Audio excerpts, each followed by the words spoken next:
What's going on, everyone? Welcome back. Today we've got another live fantasy football mock draft for you back on ESPN with a 10-team full PPR mock where we will be drafting 8th overall. So should be pretty interesting. And while we wait for this thing to kick off, a quick reminder: if you guys enjoy, hit that like button, subscribe, give us a follow on Twitter at alldaypigskin to continue interacting with us there.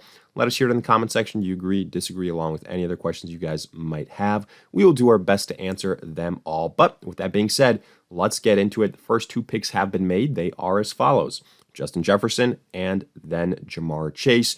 Interesting to see Austin Eckler ranked above Christian McCaffrey here, but I've pretty much said it all mock draft season long. If you want to have Eckler as your 101 ahead of Christian McCaffrey, slightly so, I have zero issues with that. And that's what we're seeing here in these latest ESPN rankings. Then, otherwise, the first 3 picks were all pass catchers. That has been the trend. I've pointed that out on ESPN for a while. They were Jefferson, Jamar Chase, Tyreek Hill, and then the next 3 picks, running backs, Eckler, McCaffrey, Bijan, Travis Kelce. Now, we are back on the clock here, or I should say we are finally on the clock. It's going to be our first pick, 8th overall, and I think, this pick probably comes down to 2 people. It comes down to Cooper Kupp. It comes to Saquon Barkley. I think here Cooper Kupp is good value. I think we could potentially get a Nick Chubb in the second round that I would be happy with. So let's see what happens. I'm going to go and do that. I'm going to get Cooper Kupp, and then maybe there might even be a wide receiver that's screaming out at me that I think has to be selected on our end. But here, look, the next group of guys, wide receivers 13, 14, 15, 16, 17, they're all ranked ahead of some of these other running backs, which I don't think it should be the case. I think Nick Chubb is going to be more valuable than an A.J. Brown, for example. Derrick Henry just got selected ahead of Saquon Barkley. That Saquon Barkley is going to be selected here shortly. I'd be shocked if he drops to us. There goes, okay, Amon-Ra. So there's a higher chance than I expected that Saquon Barkley is there for us. But it actually does happen. And the reason it happens is because we kind of had a little bit of a wide receiver run, and the 2 running backs that were selected were Derrick Henry and Tony Pollard. So look here, I mentioned Saquon Barkley being one of, I should say Nick Chubb being one of our selections, but Saquon Barkley's still on the board. I'm going to go with Barkley here. I'm just going to stay true to the draft board. I love Nick Chubb, don't get me wrong, but I do have Saquon Barkley ranked barely a little bit higher than Chubb. So it's splitting hairs. If you went with Nick Chubb, I don't think anyone would blame you. If you went with Barkley, now that his franchise saga is resolved, again, I don't think anyone would blame you either. So it's really splitting hairs. It's a matter of preference. Now, after our Saquon Barkley selection, CeeDee Lamb, Stephon Diggs, Nick Chubb, Jalen Waddle. Notice here on the rankings, Jonathan Taylor ranked 20th overall. I think that probably has something to do with his current situation, right? And his unhappiness with the Indianapolis Colts in that contract. But let's quickly recap kind of the first and second round so far. And we've already touched on the first round, Jefferson, Jamar Chase, Tyreek Hill, Austin Eckler, Christian McCaffrey, Bijan, Travis Kelce. We went with Cooper Kupp. And we said, okay, there's a pretty high chance we still get our running back of choice. In the second round, that's exactly what happened, because then we saw Derrick Henry, Tony Pollard, and then in the second round, Amon-Ra, Devontae Adams. Amon-Ra has been skyrocketing up draft boards. So, yeah, I wouldn't be shocked if he's an early second round selection, especially if there's big wide receiver runs come September. We were able to get Saquon Barkley with the 3rd pick in the second round. I think that's pretty good value. Then you see CeeDee Lamb, Stephon Diggs. There goes Nick Chubb. So Nick Chubb only lasted 2 picks after our Saquon Barkley selection. Then you see Jalen Waddle, Josh Jacobs, Patrick Mahomes, Garrett Wilson. Take notice, no Jonathan Taylor being selected in the second round. Again, that has everything to do with people being nervous about his situation. And I will continue to point it out. Josh Jacobs ranked a little bit higher. He's somebody that I think has a higher chance of his issue being resolved than that of Jonathan Taylor. Patrick Mahomes with the second to last pick in the second round, I absolutely hate that. I really, really don't like that. But that's just me. Also, Jonathan Taylor just now got selected. We got sniped on him, if you will. To me, he was somebody that, you know, would have been a really, really good value here at the end of the third round, but that's not the case. There's some other players here that we can go with. I think what we're going to do is we're just going to go with a balanced approach. I'm going to go with Keenan Allen. I like the PPR upside, and then we'll just have to wait a couple more picks until we make a selection in the fourth round. But let's recap the third round in general. So A.J. Brown, Chris Olave, somebody that I love. I was really hoping he'd fall to us. Doesn't. Second pick in the third round. Devonta Smith, Jahmyr Gibbs, Josh Allen. Lamar Jackson being drafted, I believe, ahead of Jalen Hurts. That's interesting. Haven't seen that too often. Jonathan Taylor being selected right before us. I'm going to be honest with you guys. He would have been our selection if he was there. I think at the end of the third round, he's absolutely worth the risk considering what his upside is, and that's a top 5 running back. T. Higgins, Ramondre Stevenson, and then Deebo Samuel here. Now we get into the position of Jalen Hurts is a decent value pick in the fourth round. I've said it before, I'm not taking a quarterback before the third round. But we got a top-tier quarterback. It's the fourth round. It's a little bit of a different situation.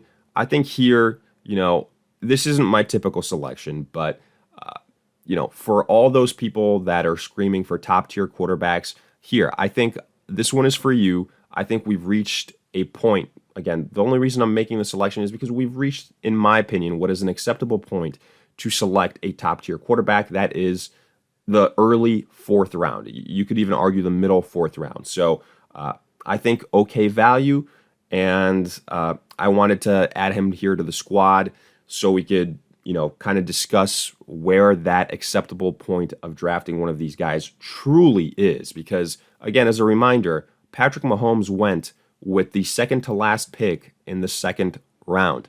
We got Jalen Hurts with the third pick in the fourth round. So this really goes by the idea of do not be the first person to draft one of these top tier quarterbacks because you're going to look foolish for it. I really, really believe that. Now, after we went Keenan Allen, we saw T. Higgins, Ramondre Stevenson, Deebo Samuel, DK Metcalf.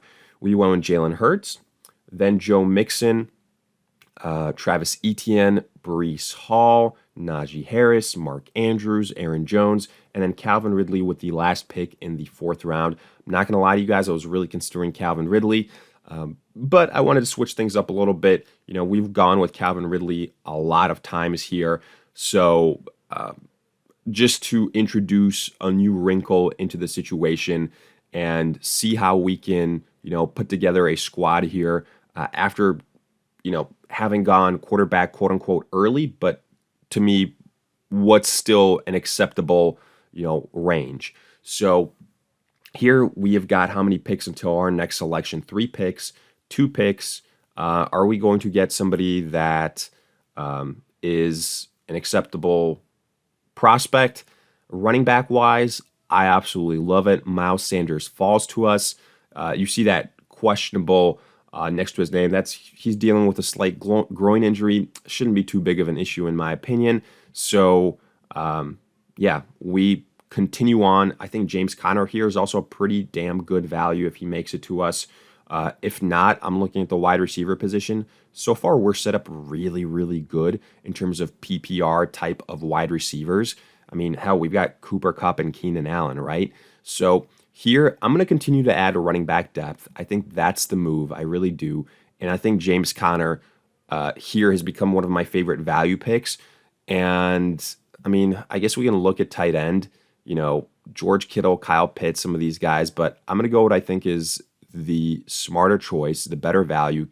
James Conner is our flex position. And then we're going to address tight end in the 7th round. I know we're not going to get one of the top tier guys, but it's a situation where we already kind of spent up a little bit early on a premier position in quarterback. So doing so on tight end now is really going to make things that much harder. So we're just going to stay patient here, let the draft fall to us. come to us as it may, and start building out some depth at wide receiver, address the tight end position. But I like the way this thing has fallen for us right now. Jalen Hurts at an acceptable value in the 4th round. We got Saquon. We got very lucky Miles Sanders fell to us. Cooper Kupp, Keenan Allen, James Conner. So I'm going to look at the pick history here because I did see a name that we mentioned before fall to us or be selected. So in the 6th round, Christian Watson, Mike Williams, James Conner, DeAndre Hopkins, Drake London, Chris Godwin, Justin Fields, Cam Akers, Alexander Madison, and there went George Kittle with the last pick in the 6th round. I completely expected that, so I'm not shocked. But I do want to point something out here. Even though we got very good value on Jalen Hurts, look at the quarterbacks that are still available. Justin Herbert, Deshaun Watson, Trevor Lawrence. It is the 7th round. They're still all available. So in that 4th round, we could have gone somewhere else. We didn't need to go Jalen Hurts. Unless all these the next 3 out of the 5 picks are all quarterback, it's tough to justify, again, taking one of those top-tier quarterbacks early on. So that is the only reason I point that out. I continue to point that out. But let's see what happens. So now there goes Trevor Lawrence. Let me pull up a little bit of a bigger screen here so you can see it. In the 7th round, David Montgomery, James Cook, Trevor Lawrence went, Deontay Johnson, and DJ Moore. DJ Moore in the 7th round, not a bad value, folks. Really, really is not a bad value. Just we need to see that next step from Justin Fields. There's 2 more selections to go into our pick, and I like the way this is going for us because let's see who these individuals, if they have a tight end that are picking after us. They both don't, and we need a tight end. We get lucky here because we get to make our selection first. I'm going Kyle Pitts. We need a tight end, and just to remind you of our roster, now our starting roster is complete. Technically, Jalen Hurts, Barkley, Sanders, Cooper Kupp, Keenan Allen, Kyle Pitts, and James Conner. I wanted to get one of those last final high upside tight ends. We were able to do just that. So there you go. Now, I was right. I was expecting another tight end to go. Dallas Goedert went, then Mike Evans, then Terry McLaurin. Here, there's a guy that I'm really, really hoping falls to us. If not, oh well. I'm looking at Marquise Brown squarely, and I think he is the best value here. I think he's going to be an absolute PPR stud, and we get him to fall to us. I don't care if we already have James Conner. I think Marquise Brown without DeAndre Hopkins and Murray returning sooner than expected, at least that's my belief, is going to be a tremendous, tremendous value pick. So we go with Marquise Brown here, and honestly, this draft, the way it's fallen, I would take this draft 10 times out of 10. I think we got very lucky, don't get me wrong, with probably a couple things. With Kyle Pitts falling to us, with Marquise Brown falling to us, with Miles Sanders falling to us. And definitely with Saquon Barkley falling to us in the 2nd round. But, it makes the early selection of Jalen Hurts look a lot better. So do keep that in mind. It's not going to happen every single time, but this is definitely one of my favorite drafts that we've done. It just so happened that we selected a quarterback a little bit earlier than normal, but again, it was in the 4th round, not in the 2nd or even the 3rd round. So I actually think this is a pretty solid team. I give this team a B+, and if Kyle Pitts emerges to what we believe he can be, I give it an A- grade. I really do. I like the situation here. Let's see if there's anything crazy left at running back. Samaje Perine here I think is a good value pick. I'm looking at the wide receivers, build out some more depth there. I love Jordan Addison. I'm going to add him to the squad. And then, maybe queue up Samaje Perine ahead of some of these other guys. I don't really believe in J.K. Dobbins. I think Samaje Perine outscores Javonte Williams.